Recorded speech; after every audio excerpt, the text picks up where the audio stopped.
Hi, this is Mike, making my video dad of my collection. Yeah, I talk about the pineal gland being the pearl that you find that's buried in the field. The treasure that's buried in the field, the pearl, fine pearl. It's talking about a woman's body, but it's also talking about that woman's body's a vagina and the pearly gates. And of course, the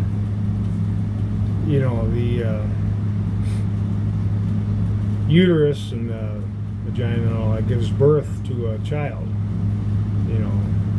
something that's precious. And then also the pearl that's in your mind, the pearl that's buried in the field through a lot of toiling and a lot of struggling, a lot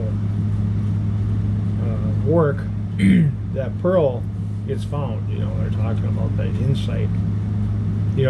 Insight as a collective example of a bunch of collections that you have, basically, and more or less the coefficient of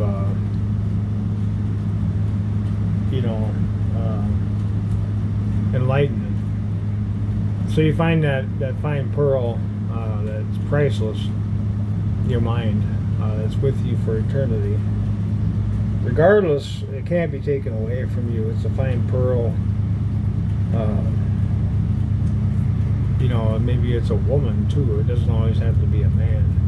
The man finds a pearl, and instead he finds a pearl between a woman's legs, or a woman finds a pearl between her legs, and or the well that gives water, gives forth water and stuff like that. And of course, the mind that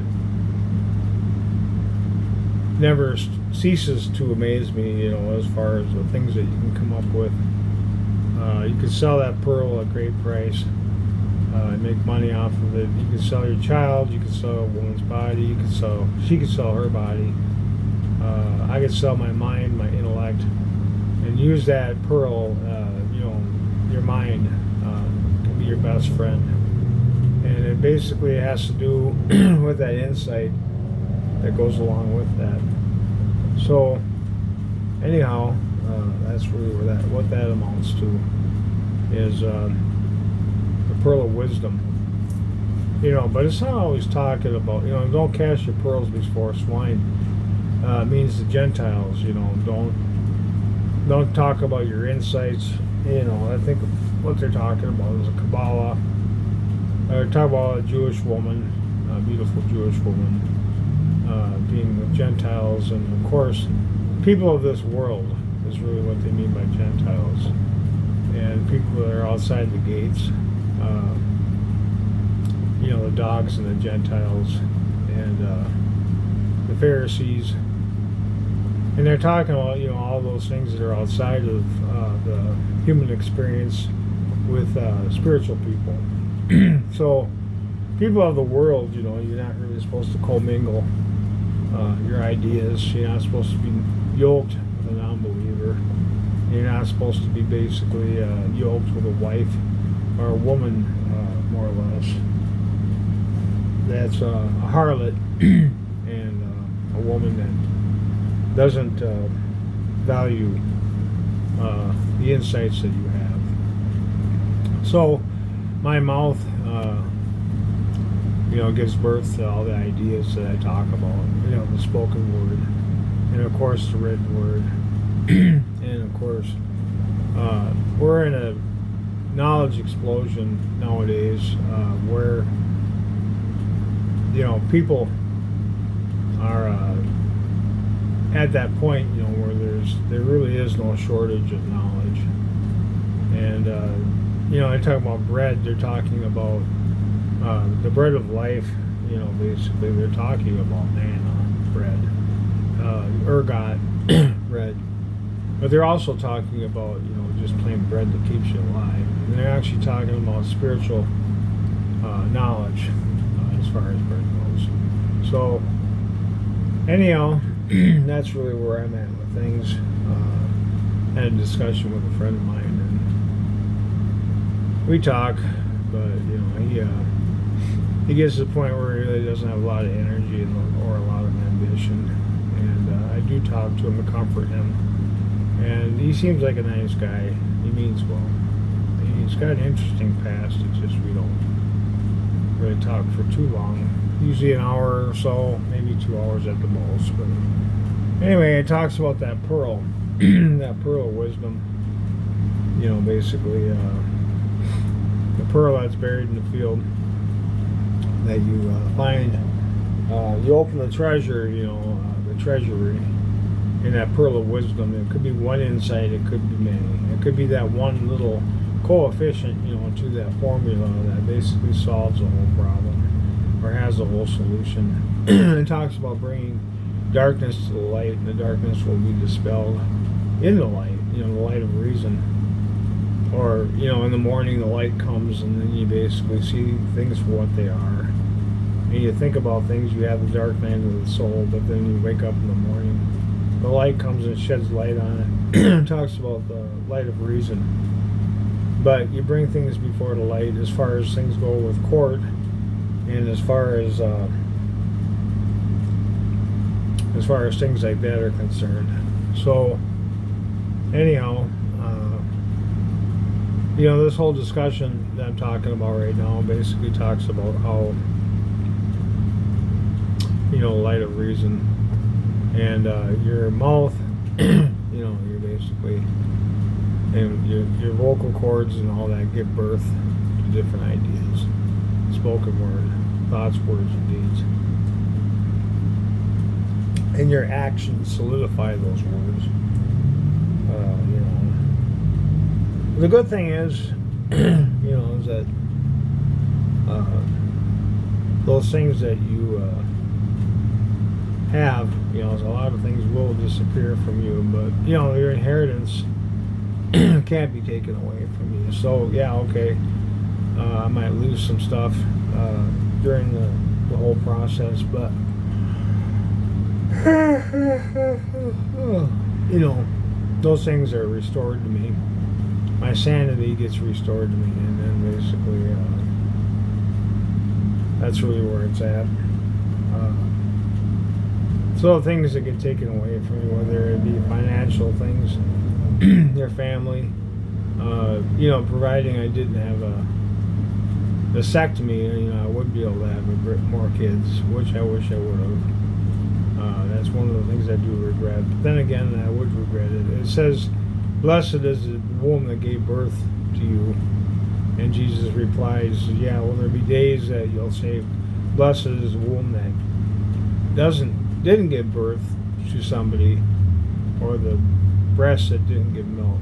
So, you know, and that, conversely, there are days, you know, when people say, well, kids are a curse, but then again, on the other hand, they'll say they're a blessing.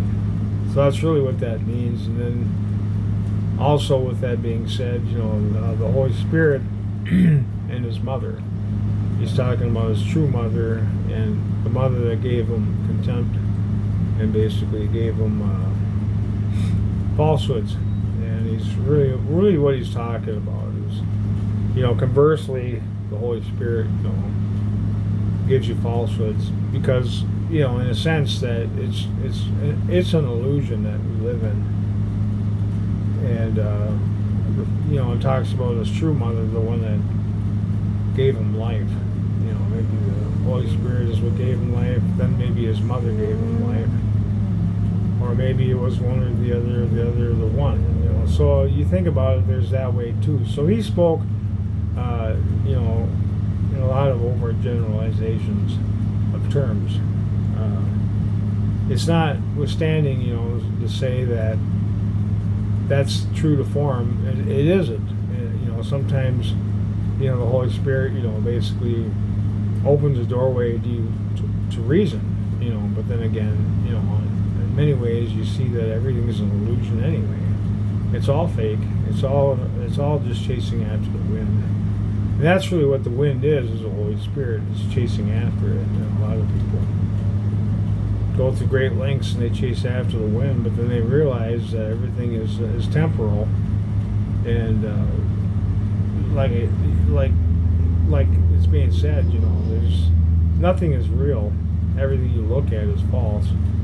Not a falsehood, a lot of emptiness and a lot of, illusion. It's illusory.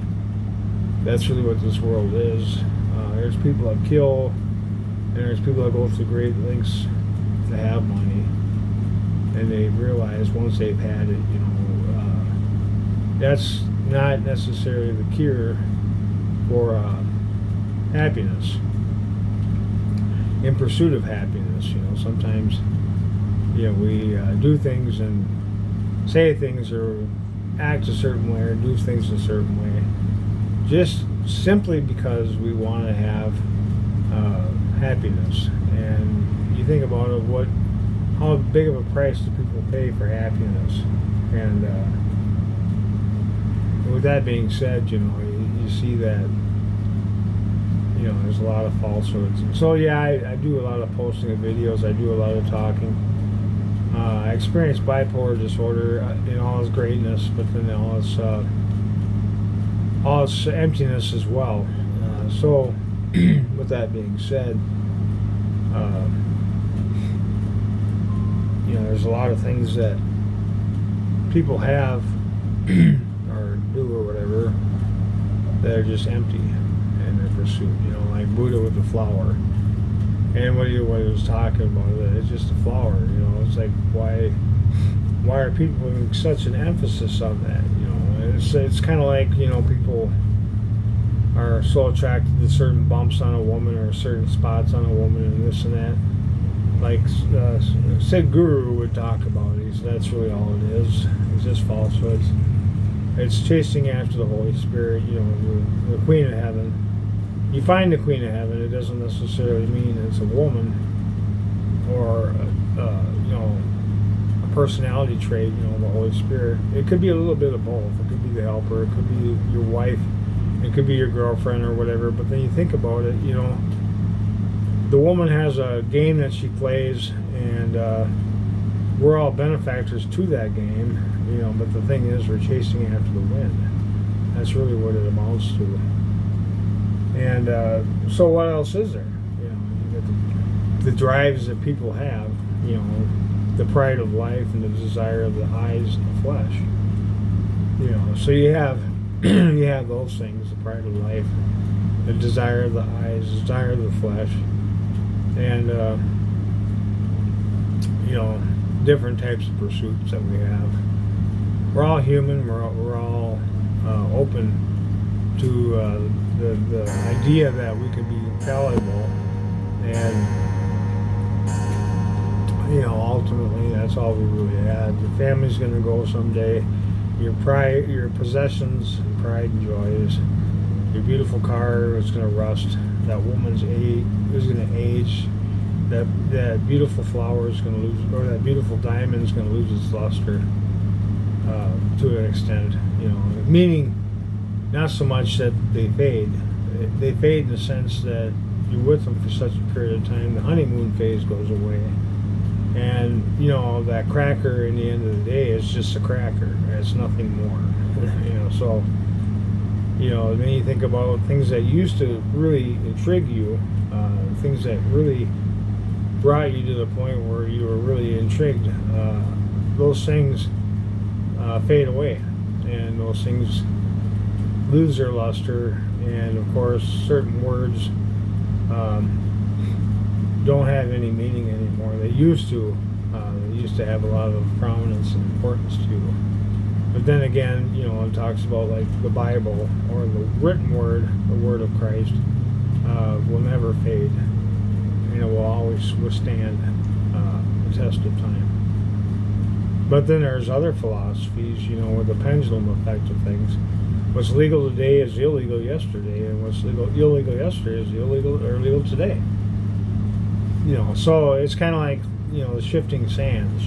You build your temple on that. And so anyway, that's all I got to say. Over and out.